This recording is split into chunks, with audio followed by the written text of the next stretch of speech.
One of the most distinctive Dalek leaders in the history of Doctor Who is the Gold and Black Supreme Dalek from Planet of the Daleks. This arrogant, ruthless and unforgiving commander arrives on Spyridon to take control of the Dalek operation there, mercilessly slaughtering the previous Dalek commander for its failure to capture the Thals and unleash the Dalek bacteria bomb on the planet. This Supreme Dalek represented the Dalek Supreme Council, the ruling body of Daleks that coordinated Dalek operations during the Second Dalek War.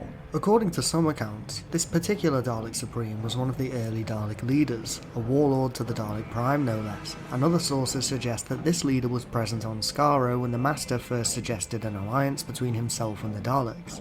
However, the Gold and Black Supreme did not personally oversee the subsequent plan to manufacture a war between humanity and the Draconians, as instead one of his Gold Dalek subordinates assisted the Master with the plan. This is because during this time, the Daleks were working on several operations on Spyridon, including an attempt to master the secret of invisibility and a plot to revive a huge army of Daleks that were held in suspended animation on the planet. The Gold and Black Supreme made its way to Spyridon and, after taking control, coordinated efforts to locate the Thals and revive their frozen army. This army of around 10,000 Daleks would have been enough to tip the balance of their interstellar wars, but the Supreme was thwarted by the Doctor, Jograms and the Thals, who refroze the army, stole the Supreme's ship, and trapped him and his forces inside the facility. Despite a subsequent attempt to rescue the trapped army from Spyridon, which failed, the Daleks were never able to recover their lost Supreme Council member. This Supreme was just one of many prominent Dalek Supremes to meet their end during the Second Dalek War, including the Supreme Dalek that led the attack on the Cathedral of Contemplation and was stopped by the 4th and 10th Doctors, and the loss of the Dalek Inquisitor General Dalek X, as well as his flagship the Exterminator at the end of the war. However, the legacy of the Gold and Black Supreme would live on,